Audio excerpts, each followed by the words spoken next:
The devil can wear any mask, even that of a respectable university professor. And my daughter-in-law was exactly that kind of devil, clever enough to deceive an entire university and my whole family. If I'm still alive to sit here and tell you this story today, know that it's nothing short of a miracle. My son is still in the hospital. He almost lost his life at the hands of that monster disguised as his wife. I'm going to tell you the painful, twisted journey my family went through. So make sure to subscribe, like, and share this video to walk this path with me. And tell me in the comments where and when are you listening from. I love hearing from my loyal viewers. Your voices give me strength to keep telling the truth. If you see me sitting here calmly, know that last night I found my son dying inside an abandoned car, hidden in a landfill 100 miles from home. The words echoed in my head as I sat in the hospital room, the smell of antiseptic thick in the air. My hands trembled slightly as I tried to hold the cup of coffee steady. The doctors said Everett was still in critical condition, but alive. That word alone kept me breathing, alive. I could still see him when I closed my eyes. His face pale under the dim light, his body slumped across the seat. The car smelled of gasoline and decay, a cruel mix that will haunt me for the rest of my life. The air was cold that night, and I had to force my shaking hands to touch his skin to make sure he was still warm. I screamed his name again and again, but the only answer I got was the hum of distant machines from the landfill. Clarissa Tate, my daughter-in-law, the one I used to treat as my own daughter. I could barely say her name without my throat tightening. She had been so gentle, so polite when she first entered our family. But beneath that charm was a heart colder than winter. I should have seen it coming when she started isolating Everett from me, whispering that I was controlling, that I wanted to ruin their marriage. Now, watching my son hooked up to machines, I knew she had crossed a line no one could ever come back from. The nurse entered, briefly adjusted the IV, and gave me a sympathetic nod before leaving. I looked at the steady rhythm of the monitor and whispered almost to myself, "It's all right, my boy. Mom's here now."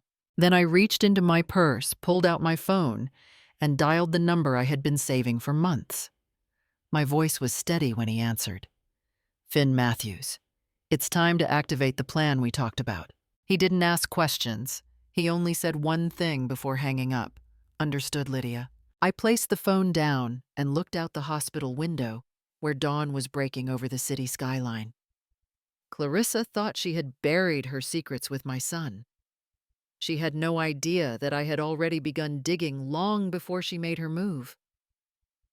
I used to think I understood loneliness. After all, I had spent decades teaching about the human mind, helping students and patients untangle their emotions. Yet nothing in my psychology textbooks ever prepared me for the silence of retirement. My name is Lydia Lawson. I am 67 years old, and until last spring, I was a professor of psychology at Boston University. 35 years in the same office, the same chalkboard, the same familiar scent of coffee and paper. When the department threw me a farewell party, I smiled politely, accepted the flowers, and went home to an empty house in Newton. The wooden house creaks with every gust of wind, as if it sighs along with me. Most days I sit by the window reading case studies or replying to emails from my former students who still ask for advice. I keep my mind busy, but the silence is thick enough to make me aware of every second passing. Sometimes I imagine my late husband sitting across the room fixing the old radio like he used to. He passed away 20 years ago from a heart attack while mowing the lawn. Everett was only 12. Everett grew into a good man, a software engineer at a major tech company in Cambridge. He visits when he can always, with that distracted look of someone whose phone never stops buzzing. I never blamed him. The world he lives in moves too fast for quiet dinners and long conversations. Still, every time he leaves, I find myself standing at the door a little longer than I should, watching his car disappear. People say I'm lucky educated, financially secure, still healthy. But there's a kind of ache that comfort cannot soothe. It's the quiet fear that creeps in when the sun sets, and the only sound is the ticking clock. Who will care for me when I can no longer walk to the mailbox, when my hands tremble too much to pour tea? I never said it out loud, not even to Everett. Mothers don't want to burden their children. But sometimes in the middle of the night, I whisper it into the dark anyway. If anyone saw me from the outside, they would say, I looked calm, graceful even. But beneath that composure lies a woman trying to stay relevant, trying not to fade. I never knew that this stillness, this fragile peace, would soon shatter in ways I could never have imagined. Clarissa Tate was one of my brightest students. I still remember the day she defended her thesis calm, eloquent, dressed in a simple navy dress that made her look modest, yet confident. She had that polished kind of beauty that put people at ease, and I had always admired her composure. When she graduated, she sent me a handwritten note saying I had changed her life. I kept it in a drawer for years, never realizing how ironic that sentiment would become. It was at the faculty farewell dinner when I saw her again. She was now 29, working for a consulting firm in Boston, and she greeted me with the same respectful warmth as before. Professor Lawson let me drive you home, she offered, her tone sincere, her smile bright. I hesitated at first, but the evening had grown chilly, and my knees weren't as strong as they used to be. I accepted, grateful for the company. The ride home was filled with light conversation about her career and the challenges of corporate life. She spoke with such precision, every sentence neatly wrapped as if rehearsed. When we reached my house, I invited her in for tea. She hesitated briefly, then smiled and said she'd love to. Everett had just arrived, tired from his late shift, but still wearing that gentle smile of his. He was pouring himself a glass of water when we walked in. I introduced them, proud as any mother would be. Everett, this is Clarissa, one of my former students. Clarissa, my son. In that split second, I saw something flicker in her eyes. A glint, sharp and calculating, before it softened into sweetness. She extended her hand, her voice warm and smooth. It's such an honor to meet you, Everett. Your mother speaks of you often. Everett smiled politely, not noticing the way she studied him, the way her gaze lingered a little too long. But I did, and yet I brushed it off as harmless curiosity. After all, Clarissa had always been ambitious, but I thought it was the good kind, the kind that drove her to succeed, not to destroy. Later that night, as I washed the teacups, I caught myself smiling. How nice I thought to see my former student again. I didn't know that behind that gentle smile of hers, Clarissa had already drawn the map of my family's downfall. She had researched Everett long before that evening, his income, his quiet nature, and most of all, his bond with me. A widowed professor with one son and a modest fortune, the perfect target for a woman who knew how to weaponize kindness. Their love story unfolded so quickly, it almost felt scripted. Within months of that first meeting, Clarissa and Everett were inseparable. She had a gift for making people believe she cared, dropping by with flowers for me on Sunday mornings, inviting me to dinner with that warm smile, offering to fix my old computer when it froze. She made herself indispensable, a gentle presence that seemed to fill the quiet corners of my life. At first, I was touched. After years of solitude, it felt nice to have someone younger around who spoke kindly, who remembered my birthday, who called me Mom, even before she became part of the family. Everett seemed happier than he had been in years, and I wanted to believe that love could make him whole again, after all the grief he'd carried since losing his father. When they announced their engagement, I didn't hesitate. I offered to pay half the cost of their new apartment in Cambridge, a small but modern place near the Charles River. I called it my generation gift, something to help them start their life together. Clarissa smiled sweetly and said she would handle the paperwork. Everett trusted her completely, and so did I. It was she who suggested putting her name on the deed. "It's just for convenience," she said softly. "The bank requires co-ownership for the mortgage application."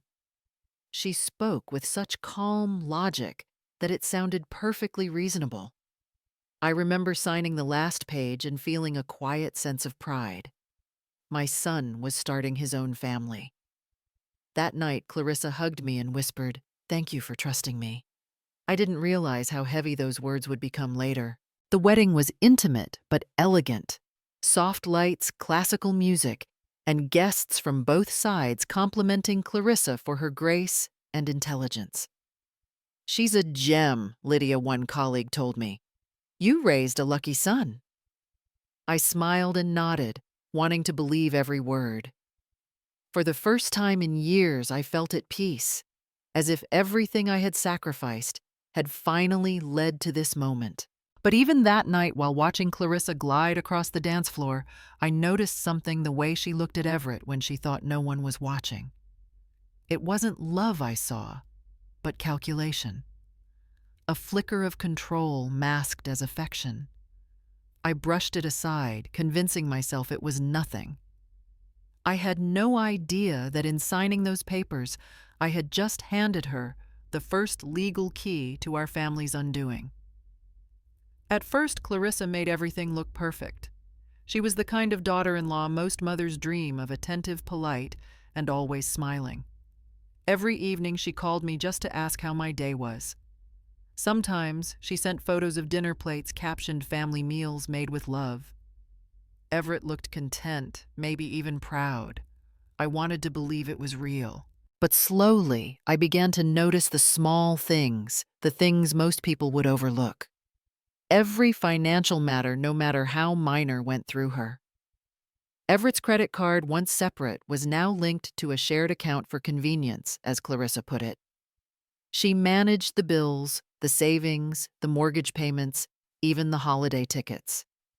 When I asked Everett if he still handled his own finances, he laughed softly and said Clarissa just enjoyed organizing. Then came the investment talks. Clarissa was always brimming with ideas. "You should try these startup projects, Lydia," she said once over brunch. "It's the new wave of post-retirement income. Safe and modern." She spoke with such confidence that I almost believed her. When I asked for the company's registration papers, she smiled, changed the subject, and poured me more tea. Her deflection was so smooth, I didn't even notice it until later that night. One afternoon, while organizing old documents for my accountant, I came across the property folder, the deed to Everett's apartment. Something caught my eye. There was a new signature, not mine, not Everett's. It was labeled Shell Corp. LLC. My heart sank. I called the local registrar first thing the next morning. After a long pause, the clerk said, "Yes, ma'am. 40% of the property has been legally transferred to that entity." 40%. Transferred without Everett's knowledge. My hands trembled as I wrote down the name. Shell Corp. LLC. It sounded harmless, even official, but my instincts screamed otherwise. I searched online and found nothing but vague listings: no address, no website, no employees, a shell company, a ghost. That night, when Clarissa called, her tone was as cheerful as ever. "Mother, are you feeling well? Everett and I are planning a little getaway next weekend." I forced myself to respond kindly, hiding the storm that was building inside me. For the first time, I realized that the woman who had woven herself into our lives so gracefully might not be a blessing, but a strategist. I didn't confront her, not yet. Instead, I made a quiet call to an old acquaintance, Finn Matthews, a lawyer who had once handled my husband's estate. When he answered, I simply said, "Finn, it's Lydia. I think I need your help." That evening, I decided to stop by their apartment with a pot of homemade stew. Everett had mentioned feeling tired from work, and cooking had always been my quiet way of showing love. When I rang the bell, Clarissa opened the door only halfway, Her hair was perfectly in place, her lipstick fresh. "Oh, Mother," she said sweetly. "Everett's away on a business trip. I'm just cleaning up right now. The place is a mess. Maybe next time." I smiled politely, though something inside me stirred. As she spoke, I glanced down and noticed a pair of men's shoes near the entrance, brown leather size, much larger than Everett's. Brooks Brothers. The kind my husband used to wear to conferences. My son never owned such expensive things. He must have left in a hurry, then I murmured, forcing a smile. Clarissa nodded quickly and shut the door with that same polite grace she always performed so well. Walking back to my car, I couldn't shake the feeling that the air smelled different, artificial, like a mix of cologne and deceit. I told myself not to overthink. Maybe she had guests. Maybe she was right. The place was messy, but the unease lingered long after I drove away. A few days later, I called Everett. It was Clarissa who answered again. "He's still traveling." "Mother," she said lightly. "Big project this time, lots of deadlines." I thanked her and hung up. That evening, as I passed through Cambridge on my way home, I took the familiar route through their neighborhood. Out of instinct, I glanced toward their parking garage, and there it was. Everett's car parked exactly where it always had been. I stopped at the red light, my hands gripping the steering wheel.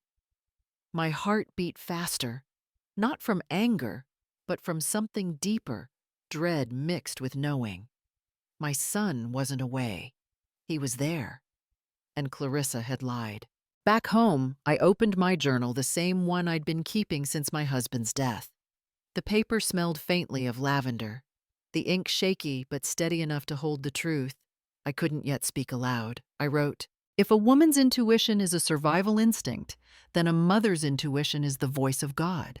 It warns us before the storm, before the fall, before the knife in the dark." I closed the journal carefully, placed it in the drawer beside my bed, and sat there for a long while. Something inside me had shifted. I no longer saw Clarissa as a polished young woman trying to fit in. I saw her as she truly was, a player in a game I hadn't realized we were both in. And from that moment, I knew this was the beginning of her reckoning. The truth found me in the most unexpected place over tea and polite laughter. It was a quiet afternoon at the faculty reunion in Boston College, the kind of event filled with nostalgic smiles and harmless gossip. I hadn't planned to stay long, but when I heard her name mentioned, something inside me froze. Clarissa Tate, said one of my former colleagues, stirring her tea. Such a brilliant mind. A shame about her first marriage. I looked up. Her first marriage, I asked, careful to sound casual. The two women exchanged a glance, the kind that carries more weight than words. "Oh, you didn't know," one of them said softly. "She was married before briefly. Her ex-husband got caught up in some financial fraud mess. It was all very hush-hush. She asked the department to help remove the record from her student file." My cup rattled slightly against the saucer. "Remove her file," I repeated. "That's not something a student can do on her own." They hesitated, lowering their voices. "Exactly. She must have had someone in the department help her, maybe even paid for it." I smiled politely, thanked them for the chat, and excused myself. But inside, my heart was pounding. To erase personal records from the university system required internal access, either manipulation or bribery. Clarissa. My perfect daughter-in-law had done it quietly, cleanly, and no one ever suspected a thing. That night I couldn't sleep. The idea of her past, hanging in shadows, gnawed at me. Near midnight, I went into my study, opened my old filing cabinet, and searched through the archived folders from the years I taught her class. My fingers trembled when I found her thesis file. The student ID matched, but the name did not. Clarissa Hall, her maiden name, the same name that appeared in an old New Jersey public record I vaguely remembered reading years ago, attached to a man convicted of financial fraud and identity theft. I turned on my computer, typed it into the database, and there it was. Hall, Mark, and Clarissa joint investigation. Dismissed case, insufficient evidence. A chill ran through me. She hadn't just been married before she had learned from it. She knew how to manipulate documents, erase trails, and reinvent herself. The Clarissa Tate I knew was a creation polished, curated, built on buried secrets. I sat back in my chair, staring at the screen, the glow of it reflecting off my trembling hands. For the first time, I understood the scale of the game she was playing. And if she thought she could keep me in the dark, she had chosen the wrong opponent. I didn't sleep that night. The name Clarissa Hall kept echoing in my head like a siren that wouldn't stop. At dawn, I picked up the phone and called the one person I knew I could trust, my younger brother Elliot, a lieutenant at the Suffolk Police Department. He answered on the second ring. "Lydia, you're up early. What's wrong?" I hesitated before speaking. "Elliot, I need you to look into someone for me. Her name is Clarissa Hall. She's my daughter-in-law. I think she's hiding something serious." There was a pause, the kind that told me he'd switched from brother to officer. "All right. Give me a few hours." The rest of the day dragged on painfully. I tried to distract myself by watering the plants, cleaning the kitchen, even rereading old journals, but my hands couldn't stay still. Around sunset, the phone rang again. Lydia Elliott's voice was lower now, more cautious. "You were right to call me." I gripped the receiver. "What did you find?" "She's been married before to a man named Derek Hall," he said. "Convicted of federal financial fraud 6 years ago. Served his full sentence, got out 8 months ago." My stomach tightened. "And where is he now?" "That's the thing," Elliot said.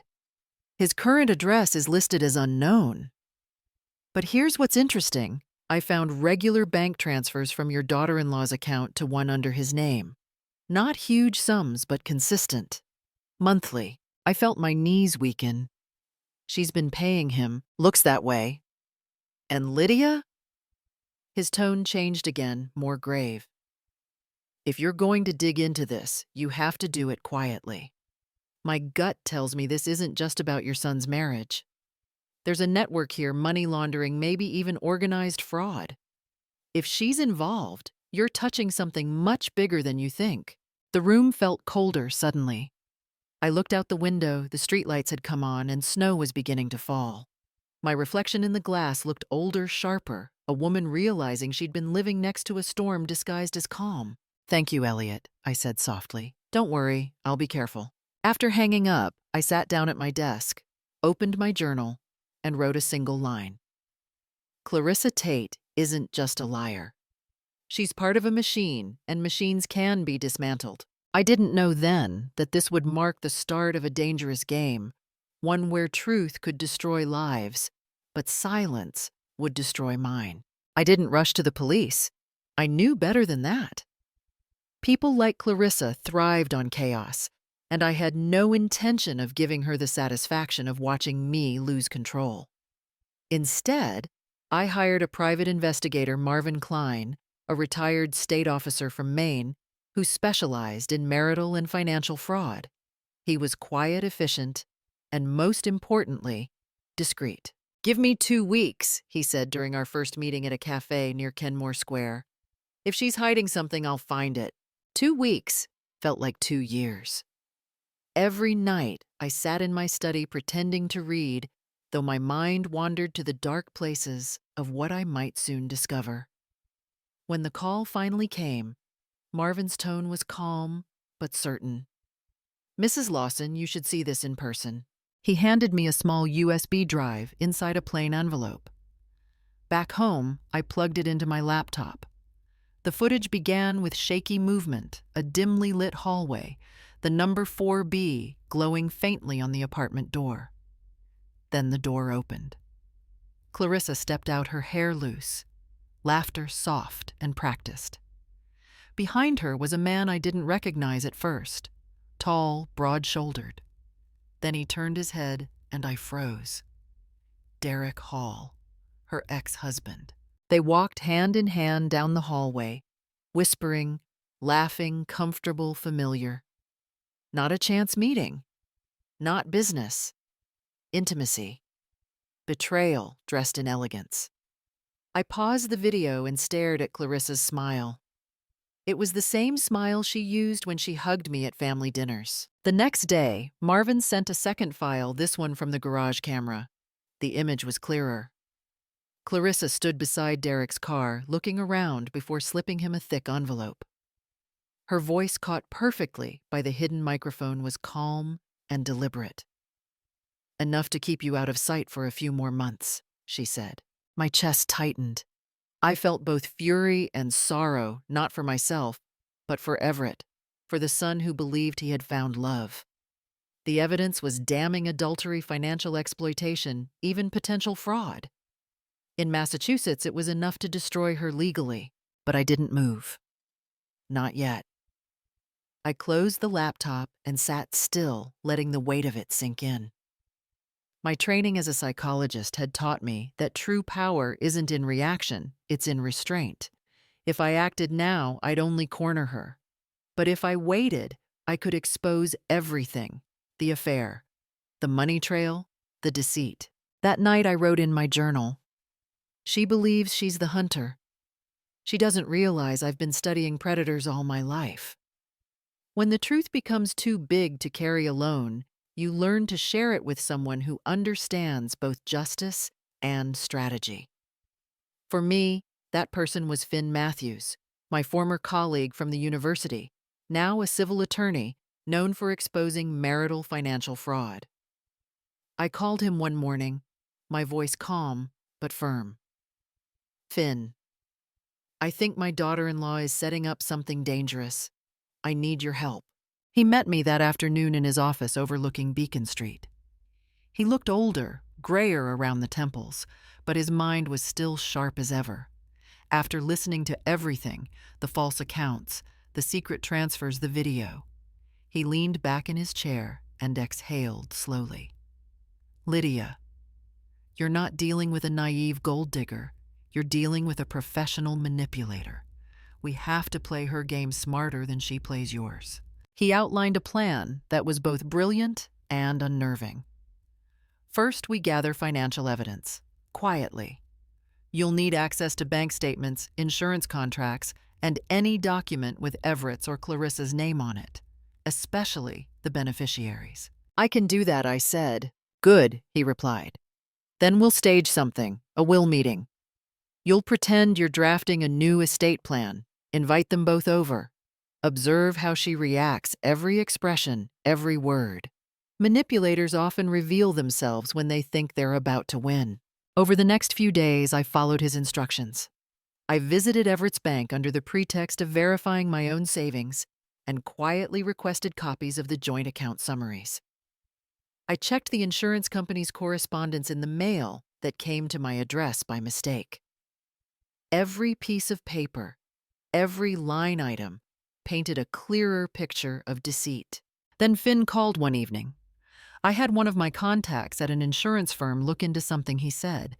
It's what we call a double insurance setup. Clarissa recently took out a new life insurance policy for $2 million. The insured name is Everett Lawson. I froze. And the beneficiary, a pause. Clarissa Tate. The room felt colder. I could almost hear my late husband's voice warning me from somewhere beyond. Clarissa hadn't just been siphoning money, she was preparing for something final, something that required her husband's death to make sense. Finn continued. "The policy hasn't been activated yet, which means she's still waiting for the right moment. If she thinks you're updating your will, she might accelerate whatever plan she's been forming. That's when we'll catch her." That night, as I sat by the fireplace, the flames reflected against the photo of my family on the mantel. My heart ached, but my resolve solidified. Clarissa thought she was building her safety net. She didn't know I was already weaving the trap she'd fall into. It started with a phone call from the university's night guard. "Professor Lawson, sorry to bother you, but someone broke into your old office tonight." His voice trembled slightly, as if unsure how much to say. My heart gave a quiet jolt. I hadn't stepped into that office since retiring, but I still kept a few archives locked in a cabinet records of students' thesis notes and one very particular folder, Clarissa Hall. When I arrived, the door had already been sealed off with yellow tape. Nothing seemed out of place. Books were untouched drawers neatly closed. Only one cabinet stood slightly ajar. I opened it, and my suspicion was confirmed. The folder was gone. Clarissa's original file, the one with her real last name and the deleted academic record. I didn't need fingerprints to know who took it. The next morning, Clarissa appeared at my doorstep. She wore a floral dress and carried a bouquet of lilies with a box of pastries tied in gold ribbon. "Mother, I was just passing by and thought I'd surprise you," she said, her tone sweet, almost rehearsed. She sat in my living room crossing her legs, gracefully, smiling too much, talking too fast. She glanced around casually, then tilted her head. "By the way, I heard you've been seeing Mr. Matthews again." "Finn, right. Such a kind man. Are you two working on something?" I met her gaze, calm and unwavering. "At our age, Clarissa, everyone starts thinking about wills and paperwork. You'll understand one day." For a second, I saw something flicker in her eyes. Not confusion, but calculation. She laughed lightly, brushed a crumb off her dress, and stood up. "Of course, Mother. You're so organized, always thinking ahead." When she left, I closed the door and locked it twice. I could still smell her perfume lingering in the hallway, that artificial sweetness masking something sharp beneath. That night, sleep refused to come. I poured myself a cup of tea and sat by the window. The house was quiet, the kind of silence that presses on your skin. Around midnight, the security system pinged softly. Motion detected driveway. I rewound the footage the next morning. The camera showed her car idling by the gate. Clarissa. She wasn't coming to talk this time. She was watching, still patient like a predator studying its prey. I stared at the screen, heart steady but cold. She knew I was investigating, and now she was deciding what to do about it. In my journal that night, I wrote, "The hunter senses danger and bares its teeth. But she forgets even prey can bite back." It had been months since Clarissa's last visit, and for a while things appeared strangely calm. Everett called, often spoke softly, always assuring me that life was good and that Clarissa was taking great care of him. His voice carried the steady tone of a man who trusted too easily. That trust, I would later realize, was the very thing that almost killed him. One evening during a casual dinner at their apartment, Clarissa set down her wine glass and smiled as if she had just remembered something delightful. "Oh, and guess what she said," turning to Everett with a fond pat on his hand. "I finally convinced your stubborn son here to get a proper life insurance policy." $2 million, I told him. "It's just being responsible considering how much he drives for work." Everett chuckled good-naturedly. "She worries too much," he said. "I only signed because she wouldn't let it go." I kept my expression calm, but my fork froze midair. $2 million. My instincts flared like sirens. Clarissa leaned back, looking pleased with herself. "It's just smart financial planning," she continued, her tone light but practiced. "If something ever happened, at least I'd be able to take care of you, Mother." She said it so easily, so smoothly, that only someone like me, someone who had studied human behavior for decades, could hear the subtle off-key note in her melody, the kind of tone people use when they've already rehearsed the lie. That night, I couldn't shake the unease. Later, I called Finn Matthews. When I told him what I'd overheard, he didn't speak for a few seconds. Then his voice dropped low.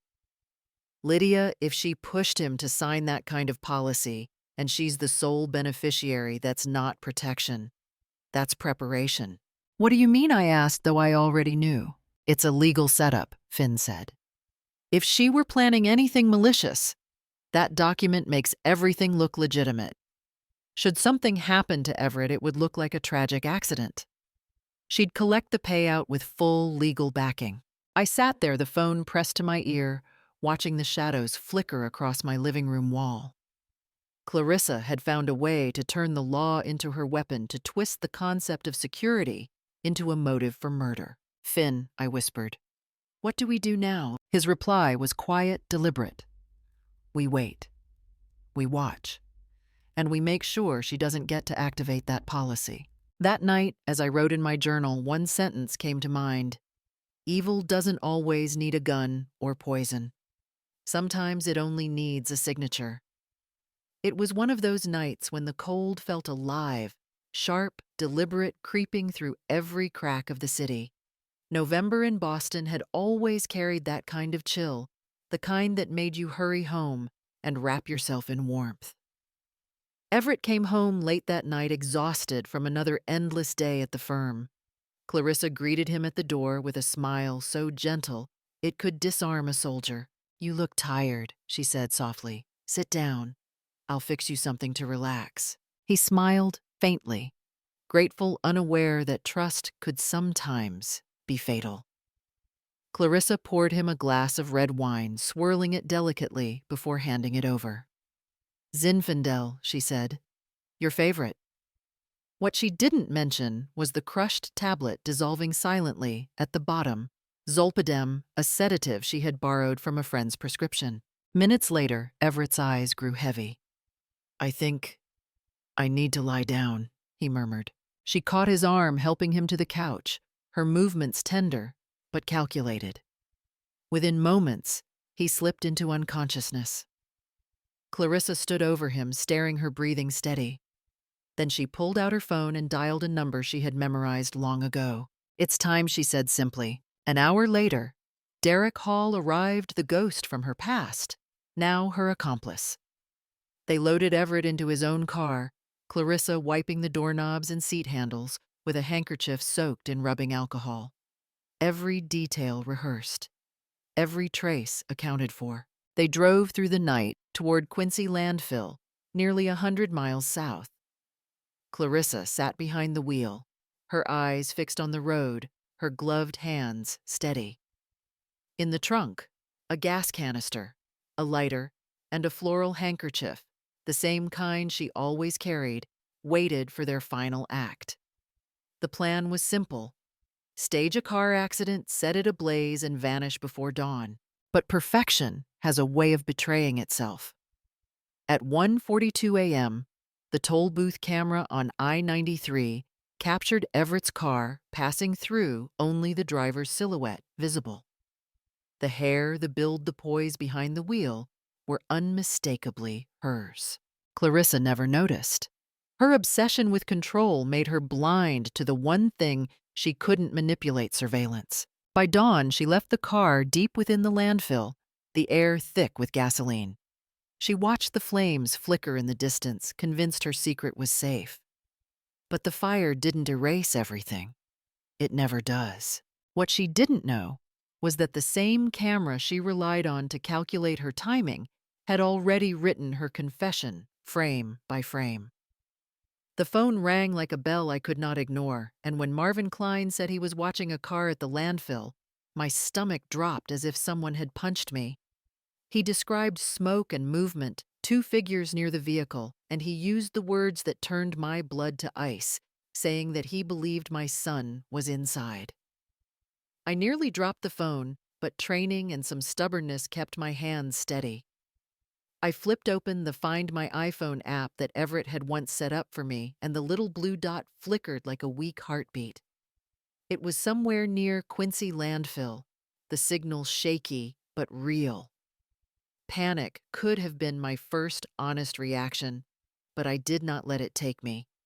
Instead, I breathed, listened to Marvin giving exact coordinates, and thought quickly about what would actually stop Clarissa if she was about to destroy everything. I called Finn Matthews without hesitation, his number memorized from years of late-night consultations. When he answered, I spoke in a voice that tried to sound ordinary while my mind raced. I told him Marvin saw my son at the landfill, and that the car was smoking. I told him to send immediately a certified copy of the insurance policy to the Suffolk County Sheriff and to the emergency rescue teams, and to copy the county prosecutor. Finn paused the kind of silence that meant he was weighing risk, and then he asked what I intended to do. I felt the old professor in me, the part that taught students how to observe and how to predict behavior. I said simply that I intended to make Clarissa come back home, and that when she did, she would trap herself. Finn questioned whether that was safe, whether I was asking him to put agency resources at risk, and I said that I understood the danger, but that I also understood Clarissa. I described how she loved control, how she could not resist a strut of apparent victory, and how receiving official documents showing that the insured person was indeed alive and under protection would confuse her plan and force her to act without thinking. I instructed Finn to mark the policy as flagged and to alert the sheriff that a possible staged accident might be underway and that any claim would be under criminal review if a death occurred. He complied quickly, and with the efficient hush I had come to expect from him. While Finn faxed and messaged, I called Everett through Marvin, using the tracking signal to confirm location, but knowing I could not risk speaking to him directly in case someone listened. I drove to a safe distance, parked, and watched the clock on my dashboard, feeling the odd mix of fear and grim resolve that had been with me since the first strange smile Clarissa had given. I was not seeking revenge with force. I wanted to outthink her, to let law and procedure be the net that caught her own momentum. If she returned to check for witnesses or to retrieve something she would see official activity, she would hear that the sheriff was involved, and she would act from panic and greed rather than from careful plan. In that split hour, when sirens might have been only minutes away, I felt strangely calm and almost grateful for the skill that had taught me to wait to set a trap with paper and law, and to let the predator fall into the structure she had not respected. I stared at the phone for a long time before typing the message. Every word had to sound natural, like something a naive, trusting mother would say, not a woman orchestrating a trap. My fingers moved slowly over the screen. Sweetheart, tomorrow I'd like you both to come over to sign the new will. I've decided to leave everything to you and Everett. I already spoke to Mr. Matthews about it. Then I hit send. Across town in the cold darkness of the Quincy landfill, the message reached Clarissa's phone just as she was stepping away from the car. She had a gas can in her hand, her face half lit by the flicker of the lighter she was testing. When the vibration in her pocket buzzed, she froze. She read the text once, then twice. Her heart raced. No, she muttered, biting her lip. If Everett's body was gone tonight, the sudden appearance of a new will would look suspicious. Too soon. Too perfect. She paced in the gravel beside the car, thinking fast. If she turned back now, she could still play the role of the caring wife. Show up at Lydia's house, smile act, relieved that her husband was safe somewhere. It would buy her time. She grabbed her phone and called Derek. "Stop," she hissed. "We're not doing this tonight." "What, we're already here," he said, irritated. "Listen to me," Clarissa snapped. "If she's rewriting her will, I have to be there. We go through with this. Now she'll start asking questions. I need to get back before she suspects anything." Derek cursed under his breath, slamming the gas can shut. They left Everett slumped in the front seat, unconscious but alive, and sped off toward Boston, headlights slicing through the November fog. Meanwhile, Marvin Klein was still on the line with me.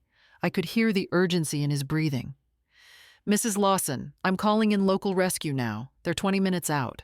"Make it faster," I said. He did. Within 10 minutes, the flashing lights of the Quincy Fire Department and local police illuminated the desolate landfill. The rescuers forced open the car door, just as one of them shouted, "He's still breathing." They hauled Everett out, pulling him across the dirt, coughing from the fumes. 3 minutes later, Derek's abandoned lighter, still smoldering from the ground where he dropped it, rolled near the car's leaking gasoline. The explosion ripped through the air, a violent bloom of fire, lighting up the night sky. I heard the report over the radio moments later. One male victim rescued alive. I closed my eyes. 3 minutes. That was the difference between life and ashes. Clarissa's greed had bought me just enough time to save my son and to end her illusion of control once and for all. When I heard the sound of her car pulling into my driveway, I already knew what was about to happen. I stood by the door, calm, collected, even though my heart was pounding beneath my wool coat. The November wind cut cold across my face, but I didn't move. I wanted her to see me waiting. Moments later, Clarissa stepped out of her car, trying to look composed, but she couldn't hide it. Her hands trembled slightly, and even under the porch light, I could see dark stains on her fingers, smudges of grease and gasoline.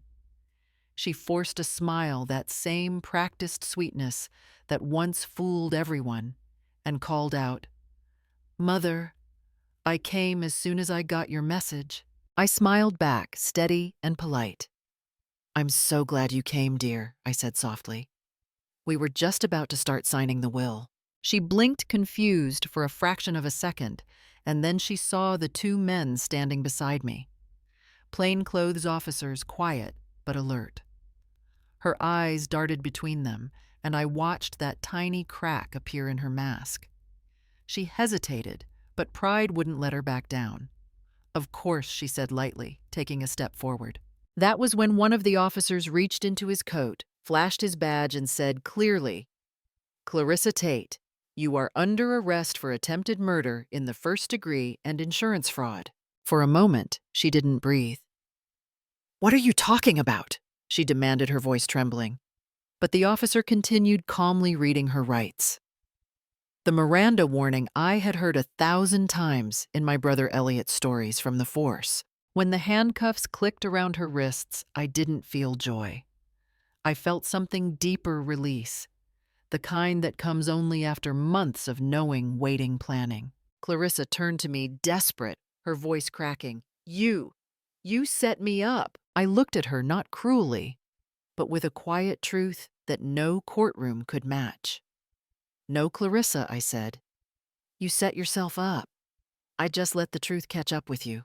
Her eyes darted toward the table behind me, and that's when she saw it. My iPad screen glowing bright. On it played a live feed from Detective Klein's camera showing Derek Hall being arrested at the Quincy landfill. The red and blue lights flashed across his face as he shouted something the camera didn't catch. Clarissa's breath hitched. Her lips parted, but no words came. The officers guided her toward the door. I followed them outside, watching as they placed her in the back seat of the cruiser. The reflection of the siren lights danced across my window, red and blue, fading slowly down the quiet street. I stood there until the car disappeared, the night falling silent again. For the first time in months, I let myself exhale a long, heavy breath that carried both grief and relief. The trap was closed. The storm was over. When they took Clarissa away that night, I didn't cry. I didn't raise my voice or tremble. I simply went to the kitchen, poured myself a cup of tea, and sat by the window, letting the steam blur the glass. I had waited too long for this moment to waste it on anger. Justice, I reminded myself, wasn't loud, it was precise. By morning, my brother Elliot arrived, still in uniform, his badge catching the early light. Behind him was Finn Matthews' briefcase in hand, already talking about court filings and chain of custody. I smiled faintly and led them into the living room. "Everything's ready," I said. On the table, I had laid out the evidence like pieces of a puzzle.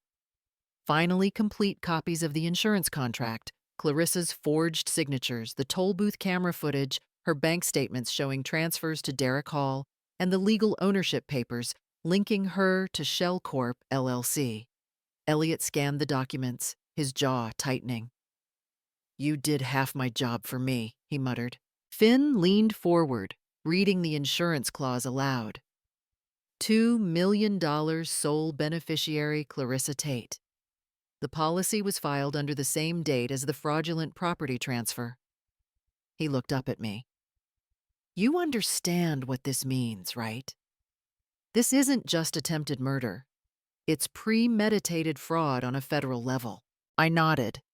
Then we used the law the way she used deceit, quietly and thoroughly. That afternoon, the three of us met with the Suffolk County Police Chief. Elliot presented the case file with meticulous detail, marking the report under dual charges, fraud and attempted murder. It was a combination strong enough to hold Clarissa without bail. The chief agreed, tapping the folder with his pen. "We'll make sure she doesn't see daylight until the arraignment."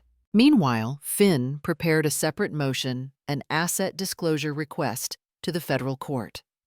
It was the kind of motion that peeled away the layers of financial secrecy. Within hours, a court order was drafted to freeze every account under Clarissa's name, including those tied to Shell Corp. LLC. Her illusion of control would unravel faster than she could call a lawyer. Elliot glanced at me as Finn typed. "You always were the patient one," he said. "Most people would have wanted revenge." I poured another cup of tea, watching the steam curl upward. "Revenge fades," I said quietly. "But justice changes everything." Finn looked up, smiling slightly. "You're not just fighting her, Lydia. You're teaching her what accountability feels like." I didn't respond. I just looked out the window at the gray Boston skyline and thought how strange it was that after months of chaos, all it took to end it was truth paper and law. When the police handed me the small black memory card, I knew it was more than just a piece of plastic. It was the final key the truth caught on camera. 2 weeks before the incident, I had asked Detective Marvin Klein to install a discreet dash camera in Everett's car. I told him simply, "If anything ever happens, I want the truth to speak for itself." Now sitting in the investigation room beside my brother Elliot and attorney Finn Matthews, I watched as the footage played on the large monitor. The sound of the wind through the open car window filled the speakers first, and then their voices. Clarissa's tone was sharp, commanding. "You'll handle the cleanup," she said to Derek. "I'll take care of the fire. Don't leave any documents behind and make sure your fingerprints aren't anywhere near the steering wheel." Derek grunted. "And what about her?" "The old woman." Clarissa's voice turned cold. "She's nothing. Once the insurance money clears, I'll move the funds and disappear." Elliot's jaw tightened. I could hear the pen in Finn's hand stop moving. The video continued, grainy but clear enough to show their faces, illuminated by the dashboard light.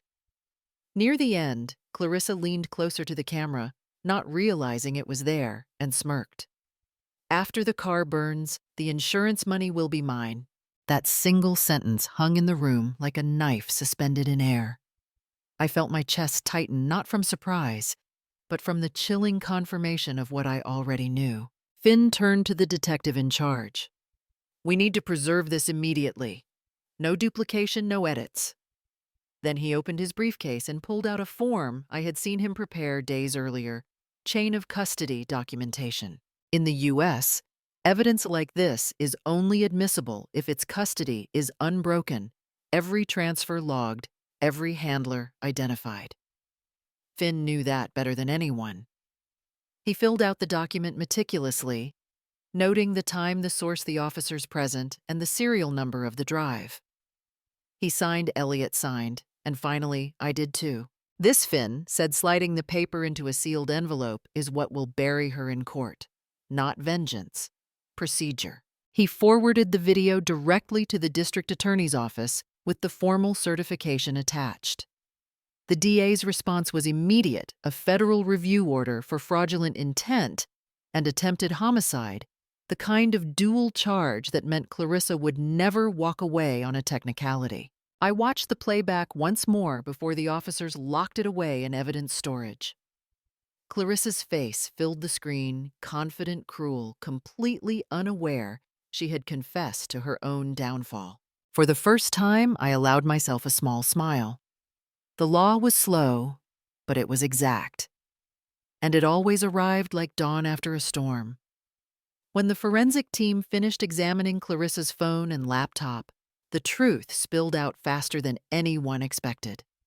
I was there when Elliot read the report aloud, his voice low-controlled, but each sentence felt like a hammer striking stone. The investigators had uncovered a hidden account under the name Lissy H. Invest. At first glance, it looked harmless, another digital wallet among hundreds. But then, they traced the incoming transfers 6 separate deposits from 6 different people across 3 states. Every one of them was a victim.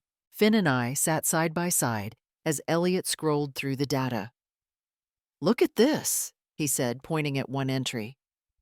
3 of these names belong to professors from your old university, Lydia. My stomach sank. I recognized the names immediately. Good, honest educators who had once spoken to me about Clarissa's promising educational startup. I remembered how proud she'd been to talk about it at dinner, a fund to modernize learning technology. What a clever lie. The so-called startup, as it turned out, was none other than Shell Corp LLC, the same shell company she used to hide stolen money and property. The messages between Clarissa and Derek told the rest of the story. One text read, "Use the education grant excuse?" Again, academics always fall for that. Another, "Don't forget to move the insurance funds before the next quarter. Once the papers are signed, we vanish." Elliot closed the laptop, shaking his head. "This isn't just family fraud anymore. It's federal." She crossed state lines, used fake business identities, and laundered through academic channels. That's wire fraud, mail fraud, and financial conspiracy combined. Finn immediately began preparing the next step. "We'll forward this to the U.S. Attorney's Office. Once it's confirmed, the case will be transferred from state jurisdiction to federal court." That decision came within hours. The district attorney's office reviewed the evidence, the fake contracts, the bank transactions, the insurance fraud, and approved the reclassification, federal fraud, and attempted murder. It meant Clarissa was no longer just facing state prison. She was now under federal indictment, a charge that carried life imprisonment without parole. When Finn explained it to me later, I sat quietly for a long time. I wasn't celebrating. There was nothing joyful about justice that came too late. But I felt something steadier, a kind of peace that comes only when the mask has finally been stripped away. Clarissa had spent years pretending to be a perfect wife, a sweet daughter-in-law, a clever entrepreneur. But now the world would see her for what she truly was, not a misunderstood woman, not a desperate schemer, but a professional criminal who built her empire on deceit. And as the law began its slow, deliberate process, I realized that revenge had never been my goal. It was truth, and truth once revealed doesn't need to shout. The road to Quincy felt endless that night. The wind howled through the cracks of my car window, slicing across my cheeks like ice. My hands gripped the steering wheel so tightly that my knuckles turned white, yet I didn't dare loosen them. Every red light, every bend in the road felt like a personal insult to time itself. I could hear my heartbeat louder than the engine, fast, desperate, relentless. They told me the rescue team had arrived, that Everett was alive but unconscious. Still, I needed to see him with my own eyes. A mother always does. When I reached the landfill, the air was thick with the smell of gasoline and smoke. Blue and red emergency lights flashed across the heaps of twisted metal, painting everything in broken color. I jumped out before the car fully stopped and ran toward the wreckage. There he was, my son, pale as paper, his body half covered in a rescue blanket. The paramedics were working quickly, checking his pulse, fitting an oxygen mask over his face. I heard one of them say, "We got him out just in time. 3 more minutes and the car would have gone up." 3 minutes. That number would haunt me forever. I knelt beside him, my knees sinking into the cold dirt. His hand was cold, but still warm enough to remind me he was here, still mine, still breathing. My voice trembled, but I forced it steady. "You will not die, Everett," I said, squeezing his hand. "Because I haven't given you permission to." A paramedic looked up at me, surprised, but I didn't look away. In that moment, I wasn't the retired professor everyone once described as calm and analytical. I was just a mother, terrified, furious, alive, with purpose. As they lifted him into the ambulance, I climbed in beside him without asking. The doors closed, and the world outside became a blur of sirens and darkness. I held his hand the entire ride, whispering every prayer I could remember, every memory that could anchor him back to this life. His pulse flickered beneath my fingers like a weak flame fighting the wind. At the hospital, they rushed him into the emergency room. I followed as far as I was allowed, then stopped at the threshold. Through the glass, I saw them working machines, beeping doctors moving fast, and for the first time in months, my knees gave way. I pressed a hand over my mouth to keep from crying out. But even in that moment of breaking, I didn't feel defeat. Strength, I realized, wasn't about never trembling. It was about standing up again even when everything you love is slipping away. That night, as I sat in the hospital corridor, I whispered to myself, "Old age is not weakness. It's endurance." Finn Matthews found me in the hospital corridor, just as dawn began to break through the high windows. The night had drained every bit of color from the world, leaving only pale light and the hum of machines behind closed doors. I was sitting by the vending machine with a cup of coffee I hadn't touched, staring at the floor when he appeared holding a thick folder in his hand. His eyes met mine, calm, tired, but resolute. He sat beside me without a word, then placed the folder gently on my lap.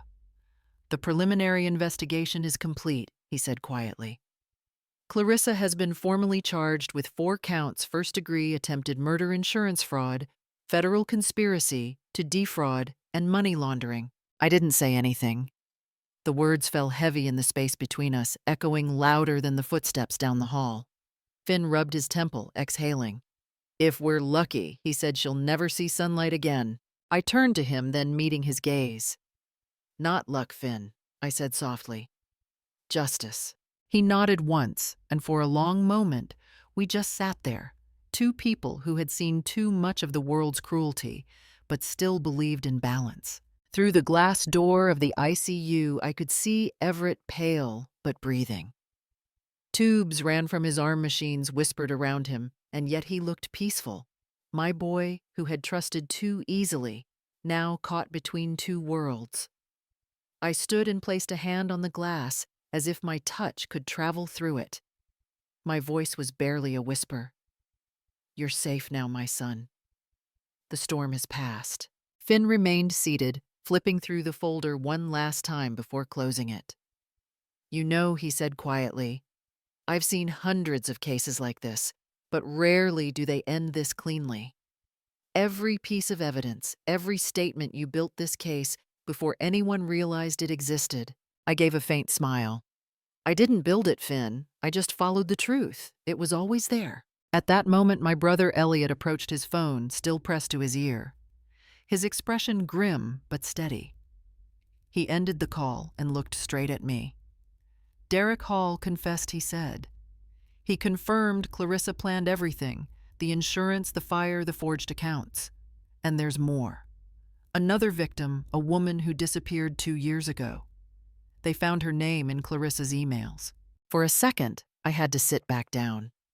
The weight of it all settled over me like cold air, not shock, but confirmation. Clarissa hadn't been just a manipulative daughter-in-law. She had been a predator in plain sight. I looked again at my son, then at the 2 men who had stood by me through every step of this fight.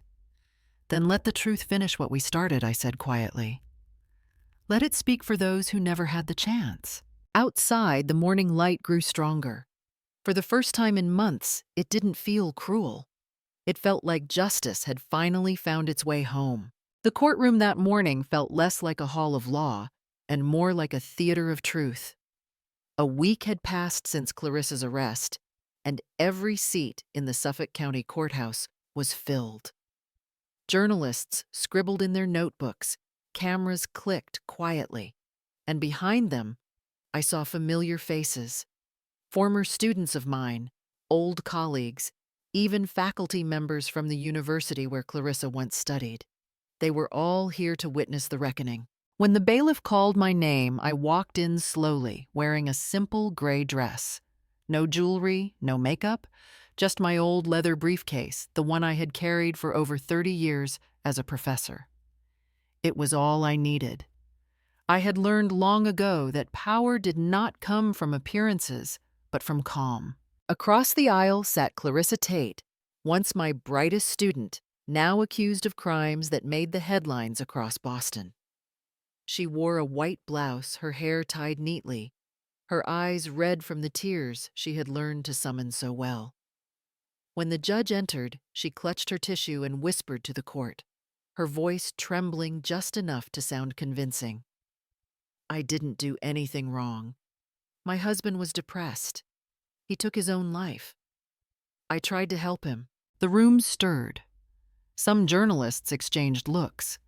The performance was perfect until the prosecutor stood and said firmly, "Your Honor, the evidence will prove otherwise. We call Mrs. Lydia Lawson to the stand." As I rose, a hush fell over the courtroom. For a moment, all I could hear was the soft creak of the wooden floor beneath my shoes. I took the oath, my voice steady, and faced the woman who had once called me her mentor. Clarissa's eyes met mine, pleading, then shifting into cold defiance. I recognized that look. It was the same one I had seen years ago in a student who thought charm could outsmart truth. "Mrs. Lawson," the prosecutor began, "you were both Clarissa's professor and her mother-in-law, is that correct?" "Yes," I said. "I taught her the ethics of human behavior, how to use empathy, not manipulation. I see now that she learned only half the lesson." There was a murmur in the gallery. Clarissa's lawyer tried to object, but the judge raised a hand. "Continue." I opened my briefcase and placed a single document on the stand. The insurance policy signed in Clarissa's hand, the same signature that appeared on the fraudulent contracts. Clarissa Tate once asked me in class, I said quietly, whether morality still mattered in a world that rewarded deception. I told her that deception always ends the same way in exposure. Clarissa lowered her head. The cameras flashed. In that silence, I felt no triumph, only the completion of something inevitable, a circle closing. The student who once mocked conscience now stood on trial for forgetting it. Clarissa's performance began the moment she took the stand. She dabbed at her eyes with a tissue, her voice soft and trembling as she looked up at the judge. "Your Honor," she began, "I loved my husband. Everett was troubled. He struggled with depression and the pressure of his job. I did everything I could to help him, but he refused therapy. He would threaten to end his life whenever I disagreed with him." Her lawyer, a slick man in a navy suit, nodded sympathetically. "We have emails that show Mr. Lawson was unstable and potentially suicidal," he said, handing a printed folder to the court clerk. "They support Mrs. Tate's account of emotional abuse and despair." For a moment, the room shifted. A few spectators exchanged uneasy glances. Even I felt my pulse quicken, not out of fear, but from the cold admiration of how well she could still lie. She had rehearsed this. She thought she could rewrite the narrative one last time. Then Finn Matthews rose from his seat. Calm, deliberate. "Your Honor," he said, "the defense's evidence is fraudulent. We have verified the digital signatures and metadata of those emails." He turned to the projection screen behind him, and a document appeared side by side the emails Clarissa had submitted and the original data logs recovered from Everett's company server. Finn pointed at a line of text highlighted in yellow. This shows the metadata was modified using a third-party editing tool 3 weeks after Mr. Lawson's hospitalization. The timestamps were manually changed. The originating IP address belongs not to Everett's office, but to Clarissa Tate's personal laptop. A murmur rippled through the courtroom. The defense attorney stood frozen. Clarissa's face drained of color. "That's not true," she stammered. I only wanted to protect my family." The prosecutor's voice was sharp. "Protect them. The insurance file you signed lists only one beneficiary. You." Clarissa's lips parted, but no sound came. The silence that followed was suffocating. From the gallery, I could feel the air tighten, every spectator watching her unravel in real time. I said nothing. I didn't need to. My silence had more weight than any accusation. I sat perfectly still, my gaze fixed on her. I saw the moment she realized the performance was over, when even the tears she had counted on to win sympathy now looked like stains on a script that no longer fooled anyone. Clarissa lowered her head, hands shaking. Finn gathered the documents and looked at me briefly. I nodded once. No triumph, no gloating, just quiet justice. The judge cleared his throat. "Mrs. Tate submitting falsified digital evidence to this court is itself a federal offense." The gavel struck. The sound echoed across the room, a single hard reminder that truth, no matter how deeply buried, always resurfaces. Clarissa's denials came fast and frantic, like a drowning person clawing at the surface. "I didn't do it," she shouted. "Everyone is twisting my words. I was trying to protect my family." Her voice cracked, trembling between hysteria and performance. The judge raised an eyebrow, but let her continue, perhaps out of curiosity, to see how long the act could last. I sat quietly, hands folded in my lap, waiting. There comes a moment in every lie when it collapses under its own weight. I knew this would be that moment. When the prosecutor gestured toward me, I rose slowly. My heels clicked against the courtroom floor, a sound that cut through Clarissa's breathless pleading. I walked to the front, placed my phone on the table before the judge, and unlocked it with a steady hand. "This recording," I said clearly, "was retrieved from the vehicle registered to my son, Everett Lawson." I pressed play. The courtroom fell silent, except for the faint hum of the speakers. Then her voice filled the room, unmistakable, sharp, dripping with calculation. "Once my mother-in-law signs the will, I'll come back and clean everything up." Every syllable landed like the crack of a whip. The silence that followed was absolute. You could hear the sound of someone's pen rolling off the table, the faint click as it hit the floor. The judge leaned forward slightly, his face unreadable. "Your Honor," Finn Matthews said calmly, stepping forward. "This recording has been verified by our forensic team. Here is the digital forensics certificate confirming the file's authenticity and unaltered metadata." He handed the document to the clerk, every movement deliberate, confident. The judge nodded, flipping through the pages. "Admissible," he declared. Clarissa's composure shattered. "No! That's illegal!" she screamed. "That's a violation of privacy. Who put that camera there?" The prosecutor didn't flinch. The camera was installed on the victim's vehicle by the registered owner, Mr. Everett Lawson, under lawful consent. "Your argument is invalid." For a moment, Clarissa looked around the courtroom, searching for sympathy for any face that might still believe her. But no one did.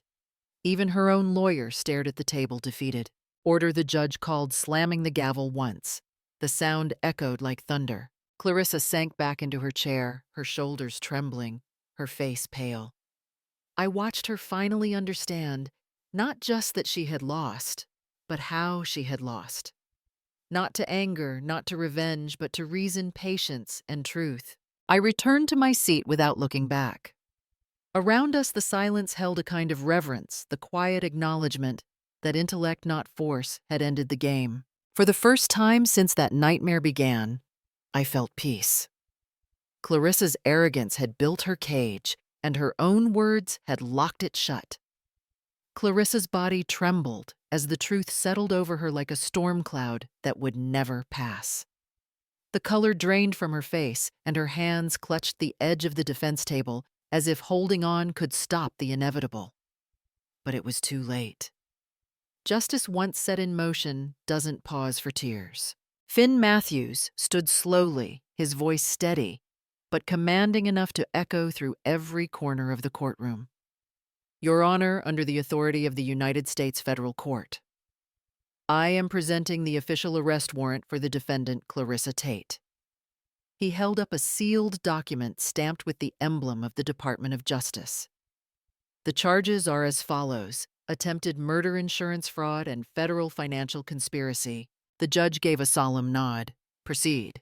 The sound of heavy footsteps filled the air. 2 uniformed officers entered from the back, their presence as silent as fate itself. The audience gasped. Reporters raised their cameras and flashes burst like lightning. Clarissa took a half step back, shaking her head in disbelief. "No, please, no," she whispered, her voice cracking. Her knees buckled as one officer reached for her arm, clicking the first handcuff into place. The metallic sound echoed sharply. 1, then 2. Final. As they turned her toward the exit, the cameras went wild. I could see the red lights blinking, capturing every second. Clarissa Tate, the once brilliant academic, now paraded before the world in handcuffs. Within minutes, that image would be everywhere, on television screens, news sites, social media. Her carefully constructed mask of grace had shattered under the flashbulbs of truth. She turned her head toward me, her eyes wet, voice barely a whisper. "Lydia, you used to care about me.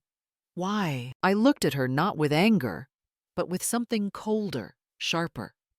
My voice came out calm, clear, and cutting. "Because I used to believe in education," I said, "but no one can teach a person who's already sold her soul." Her mouth opened, but no words came. The officers led her away. Her white blouse wrinkled, her head hanging low under the blaze of the cameras. The judge's gavel struck once more. Court is adjourned. For a moment, everything stilled.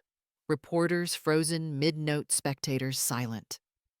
I exhaled slowly, the weight of years lifting from my chest. Outside the courthouse, I could already hear the commotion, the press shouting questions, headlines being written in real time. Former professor exposes her daughter-in-law in shocking courtroom betrayal. It wasn't betrayal. It was consequence. Public, undeniable, deserved. As I stepped out into the bright afternoon sun, the flash of cameras no longer felt invasive. It felt righteous justice shining in plain sight. As the bailiffs escorted Clarissa past the front rows crowded with journalists, the sound of camera shutters filled the air like a swarm of restless bees. Reporters leaned forward, microphones outstretched, eager to catch every word. Clarissa's face was streaked with tears, her once pristine white blouse now crumpled, her wrists bound in cold metal. She kept her eyes on the floor, but I could feel the weight of her shame pressing down on the entire room. I rose slowly from my seat. There was no anger left in me, only a quiet, heavy certainty. As Clarissa passed within a few feet, I spoke clearly, my voice calm but sharp enough to slice through the noise. "Don't forget, I said you were once my student, and I always taught that those who deceive others will destroy themselves first." The words seemed to hang in the air, suspended between us. The reporters stopped writing. Even the judge paused his exit. You could hear the faint hum of the fluorescent lights above the soft rustle of someone shifting in their seat. It was as if the entire courtroom inhaled at once and then exhaled into silence. Clarissa turned her head slightly, eyes wide, as if she had just realized the finality of it all. For years, she had believed manipulation was strength, deceit was strategy, and charm was power. Now, in the glare of truth, all of that had turned to ash. Finn Matthews stood a few steps behind me, his expression a mixture of admiration and quiet sorrow. He didn't need to say anything. I knew what he was thinking, that justice had been served, but at a cost neither of us could celebrate. Because victory, when born from betrayal, never feels like triumph. Outside the courthouse, the flash of cameras was blinding. The air was filled with voices, reporters shouting questions, people whispering, some even clapping in grim approval. A microphone was pushed toward my face. Mrs. Lawson, a young journalist, asked breathlessly, "Do you feel satisfied now that she's been punished?" I looked at her then, at the sea of faces waiting for a headline. My answer came quietly, but it cut through the chaos. "No," I said. "I don't feel satisfaction. Only sorrow for having taught the wrong person." The crowd fell still. For a brief moment, there was no noise, no judgment, just understanding. As I turned away from the cameras, the autumn sunlight spilled across the courthouse steps, warm but blinding. Justice, I realized, was not about vengeance. It was about truth, finally standing where lies once sat, and the knowledge that even the lessons we fail to teach will someday come back to deliver their own. When the verdict was read, the courtroom was silent, except for the faint clicking of cameras. Clarissa stood pale and shaking beside her attorney, her once perfect posture now crumbled into defeat. The judge's voice echoed through the chamber, firm and unrelenting. For attempted murder, insurance fraud, and federal financial conspiracy. This court sentences Clarissa Tate and Derek Hall to 25 years in federal prison without the possibility of parole. The words landed like stones in still water, heavy, final, and impossible to take back. Clarissa's face twisted a mix of disbelief and humiliation as the officers led her away. Derek, her accomplice and former lover, avoided her eyes entirely. For once, there were no tears left to manipulate, no charm left to weaponize. Only the cold metal of justice closing in.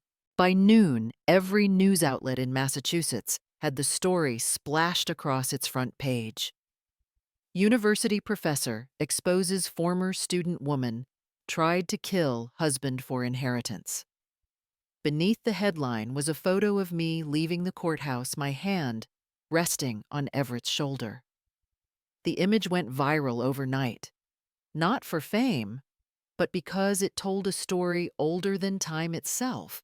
Deceit always destroys its maker. Clarissa lost everything she once used to define herself. The university revoked her degrees and deleted her records from the faculty database. Her bank accounts were frozen, the Shell Corp assets seized, and her family, the ones she had lied to and exploited, disowned her completely. Her name, once spoken with admiration, became a warning whispered in scandal. Meanwhile, Everett began the slow climb back to life. Weeks turned into months of recovery, and each morning, he grew a little stronger. The first time he opened his eyes fully and saw me beside him, tears rolled down his face. He couldn't speak for several seconds, then finally managed to whisper, "Mom, you saved me." I took his hand and smiled, even as my eyes blurred. "No, Everett," I said softly. "You saved yourself by letting the truth come to light." One evening, Finn Matthews visited me at home. He handed me a folded newspaper, the ink still fresh, with the headline about the sentencing. On the margin, he had written in his neat handwriting, "Justice doesn't come from luck, but from those brave enough to face the truth." I placed the paper on the table and looked out the window. The sunset spilled golden light across the garden, and for the first time in months, peace filled the air. The world hadn't become perfect, but it had become right again. A few months later, the world had grown quiet again. The noise of reporters, the flashing cameras, the heavy footsteps of law and justice, all of it had faded into memory. I sat on my porch that morning, the wooden boards warm under the sunlight. Everett was in the garden, carefully replanting the old asters that had once withered during the darkest days of our lives. His hands were steady now, his face calmer. Watching him, I felt something I hadn't in a long time: peace. The wind carried the scent of soil and tea. Life in its quiet way was repairing itself. A journalist had come by earlier, young and eager, still learning that not every story needed drama to be powerful. He asked gently, "Mrs. Lawson, do you regret trusting Clarissa?" I smiled. Not the kind of smile that hides pain, but one that accepts it. "No," I said. "I don't regret trusting her. I only regret teaching her too well." He looked puzzled for a moment, then nodded. Some lessons, I thought, are not meant to be understood immediately. When he left the house, returned to silence. I poured myself a cup of tea and sat back, letting the steam blur the reflection in the window. My voice, steady calm, perhaps older, but not weaker, echoed softly in my mind. Growing old doesn't mean becoming weak. Only fools mistake kindness for weakness. Out in the yard, Everett looked up and waved. His smile was genuine boyish, even the same smile I remembered from when he was 10, helping me plant the very same flowers. The petals were beginning to open again, lilac and white, trembling in the breeze but standing tall. As I lifted my teacup, I thought of all the women who had written to me after the trial. Widows, mothers, grandmothers, each with their own story of betrayal of love, mistaken for obedience of kindness, taken for granted. Their words filled my mailbox and my heart. Maybe that was the true purpose of it all. Not revenge, not victory, but the sharing of truth, so that others might recognize their own strength before it's too late. So if you've ever witnessed deceit hiding behind the mask of family, tell your story. Speak it out loud, because stories like ours don't just seek justice, they inspire it. And somewhere out there, another woman is waiting to hear that it's never too late to reclaim her dignity. The tea had cooled by the time the sun began to set, but I didn't mind. Peace, I've learned, tastes best when it's earned.